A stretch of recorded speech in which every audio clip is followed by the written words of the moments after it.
अगले बार तो चुनाव जीतला के बाद रउआ सब लोग के डांट के खदेड़ देनी जब जीत गनी तो हाँ केहू आवत रहे अपन समस्या लेके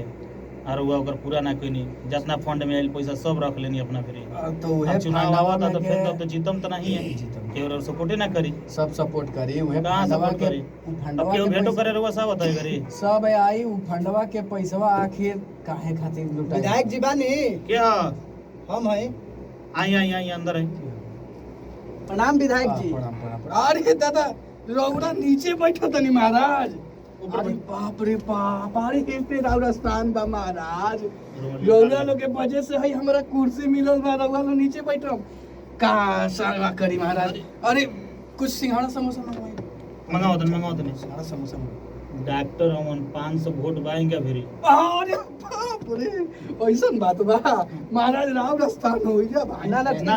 ना आई हो जा हम ठीक बानी ठीक। ना ना अरे रौरा लोग के चलते ही कुल मिलत आई ना ना रउआ बैठ बढ़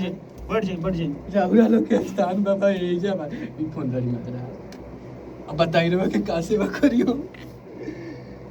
कैसे कैसे नहीं आ रहा बहुत काम लेके आइल बनी रउआ मेरी। अरे तो बताई महाराज रौरे लोग खातिर तो ई कुल बैठल बनी ऑफिस बैठल हो हमरा सुनने के मिलल है कि अगला बार के मिले खातिर रउआ से आई रहे अच्छा तो रउआ ओकरा के डांट के भगा देनी। ना ना ऐसा बात विधायक जी के मुंड उगरी ऑफ होई जन्ने ऐसन बात नहीं के विधायक जी अधिकार महाराज वो लेके सब रउआ बात क्षेत्र में करत हमेशा नहीं। दौरा करी ना ऐसन बात वो नहीं रौरा लोग के डांट के खेतम रौरा लोग हमार देवता भगवान हां हाँ? देखी हमरा सुने के ऐसा मिलल है। अरे लोग के कहे थी लोग तो अरे हम रेंटियो पार्टी तो ढेर बाड़े कुछ को बोलिए रुआ मान ले महाराज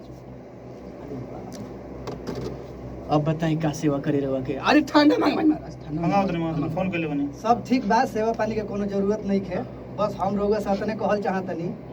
चुनाव भी नजदीक बा त तनी चली के गांव घर में अरे सब जरूर कोई से रे मिल- महाराज आज अभी साथे साथे चलते हैं साथे साथे साथे साथे चल चलम जाए एकदम साथे साथे दौरा होई चाहे काल चलेंगे ना आज अरे आज चलेगा अरे चल जे में कोनो दिक्कत है आज चले आ तनी देखत रह हम हमरो सेवा रही महाराज आओ, दादा लोग खातिर कब हम आओ, आइब जरूर। हां हां अरे दादा अब तो हमनी के रोज आवा जाई लगा रही अब का कइल जाई ठीक बा तब हम चलतनी। हां ठीक प्रणाम। ठीक प्रणाम अरे प्रणाम रौरा लोग के चल आई विधायक जी बैठी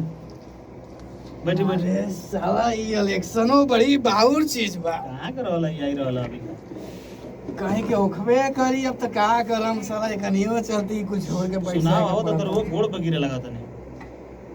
हर एक नेते के कुल काम जितना होला। नेता बना से सब कनी के इहे काम है ना ना करी तो हमेशा लूटी ना- ना सो ना करी हो सो तो 5 बरिस राज ओकनी के कैसे ही कुल कुर्सिया पे हिलाइया तो नेता रही बात तो बा का करम चलिए ठीक बा तो चल जाओ तब चले चले